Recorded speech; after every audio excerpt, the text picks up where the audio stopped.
Okay, so let's give question 11 a go, which hopefully by now is looking a little more familiar. We've got tangents, we've got to differentiate, we've got to find points of intersection using simultaneous equations, and we've got to do a volume of revolution. Okay, so it definitely is going to be the same skills that we've been covering before in the other past papers. Obviously the question looks a bit different, but you've got to remember that you do know these skills and you can use them. So for part 1 we have to find the equation of the tangent at the point 0, 2. So we know that the tangent is going to have the same gradient as the curve at the point x equals 0. So we need to find what the gradient is by differentiating. So we know that the original equation is y equals the root of x to the power of 4 plus 4x plus 4. And because we're going to be differentiating, we're going to change this all so that we get this all to the power of a half instead, like that. Okay, so let's differentiate that. So dy dx, and this is a composite function, so we're going to multiply first of all the half out the front and then take a power off, and then we're going to deal with what's inside the bracket. So that's going to become a half. We're going to keep everything inside that bracket the same, x to the power of 4 plus 4x plus 4, and then we're going to take a power off, so it's going to become negative a half. I've run out of space. Whoops. And then what we have to do is we have to multiply all of this by whatever the inside the bracket differentiates to be. So maybe you guys voted for this one because normally what's inside the bracket, when you differentiate it, it just comes out to be like a 2 or something like that. In which case here, when you differentiate everything that's inside this bracket, you end up with 4x to the power of 3 plus 4. But that's all cool. You don't have to worry about simplifying this or doing anything else with this, because all we have to do is use it to find the gradient. So we're looking at the point x equals 0, and all we need to do is substitute 0 into this gradient function. Yep, it looks scary, but it's a substitution in the end, and when we substitute it in, it's going to tell us what the gradient is at that point. So if I go ahead and substitute in 0, inside the bracket, if I put 0 to the power of 4, it's going to be 0. Here, 4 times 0 will be 0, so actually all I end up with is 4 to the power of a negative half. And then when I times it by this stuff here, again, if I put 0 into here, it's going to become 0, so that's 0, so that just becomes a 4. So when you put that all into your calculator, you'll get an answer of 1, which is nice, isn't it? Okay, so at this point here, normally what I'd say to you, well, I'll do it anyway, is that we use the equation of the formula, which is this. This is just for straight lines. Is y1. We know that the point is x equals 0, and at that point y equals 2, because they've told us that's the coordinates. The gradient we know is 1, so that becomes 1. X minus 0 equals, so I want to put a y there for, it's crazy, equals y minus 2. So that just becomes y equals x plus 2 when you expand stuff out and move it around. And the only reason why that one's worth 4 marks is because they were counting on people being a little bit unsure about how to actually differentiate that whole thing, which I think probably some of you guys were thrown off a little bit by having all of that stuff inside the bracket and what to do with it. So hopefully that's helped you for this first one to not be so scared if you see that again. Okay, on to part 2. So we've got to find the x coordinates for where the tangent line, which is actually part 1, but I think they probably gave it in part 2, y equals x plus 2, in case people couldn't do it in part 1, so that you weren't disadvantaged by not being able to find that equation.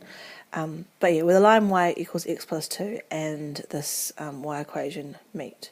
So let's give that a go. So we know that we're going to equate the two equations. So one equation is x to the power, so the root of x to the power of 4 plus 4x plus 4, and the other equation is y equals x plus 2. So we can equate those. because they're both y equals. Okay, so they both equal the same thing, like that. And then all you have to show is how you get this equation, which is x plus 2 squared, here's this one here, x plus 2 squared equals x squared plus 4x plus 4. So all they've done is they've squared both sides. So when you square this side, the left-hand side, you'll cancel out the square root sign. So we x to the power of 4 plus 4x plus 4. On the right-hand side, you'll get x plus 2 all squared, like that.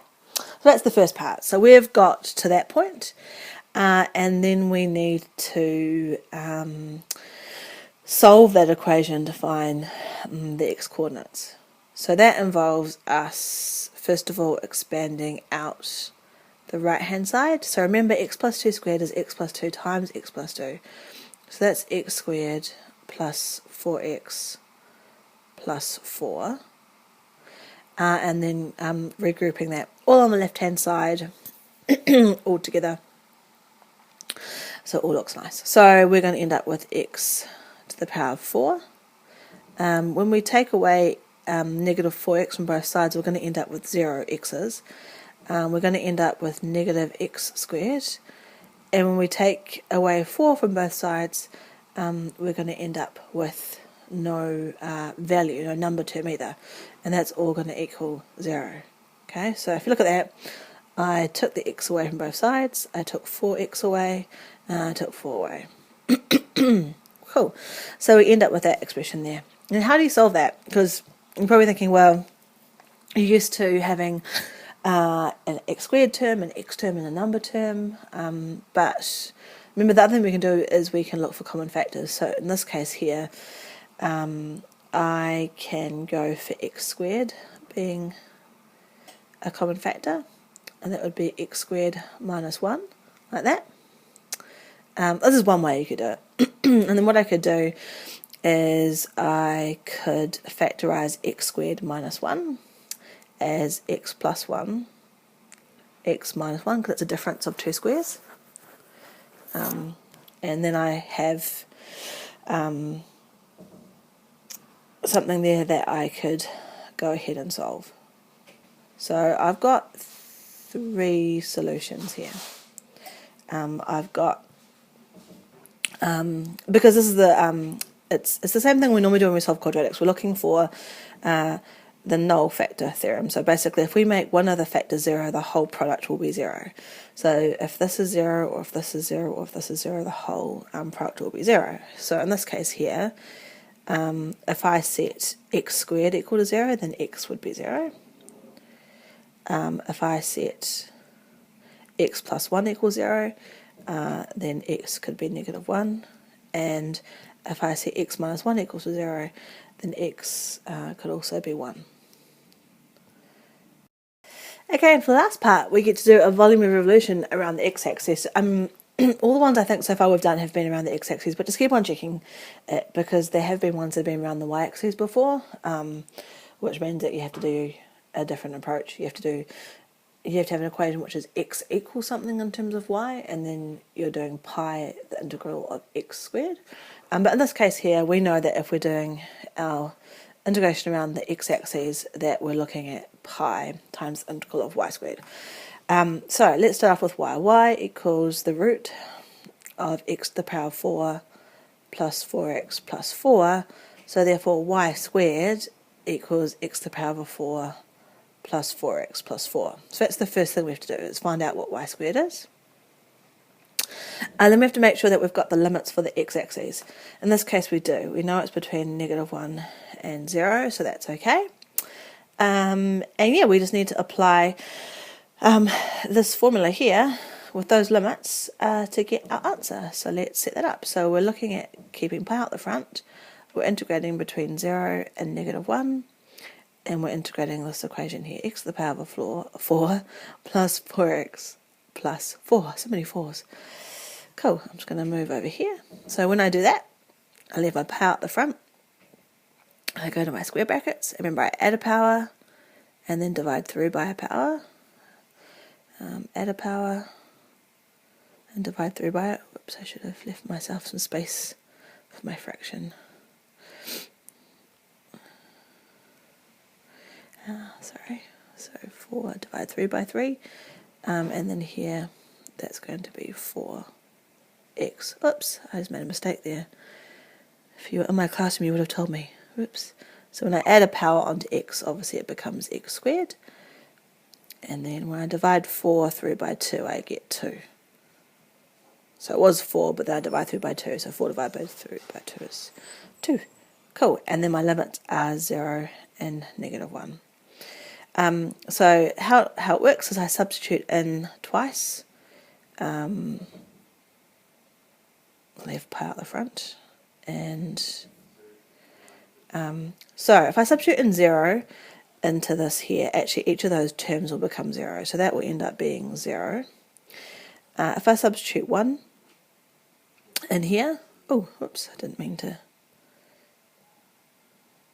do that with my pen, but anyway, if I substitute -1 in here, I have to be careful, this is a -1, so just be super careful when you're doing your powers. So you'd put -1 inside a bracket and then raise it to the power of 5, so that would be -1/5. Here, -1 inside a power of 2 would become 1, so it would become 2, and then become -4.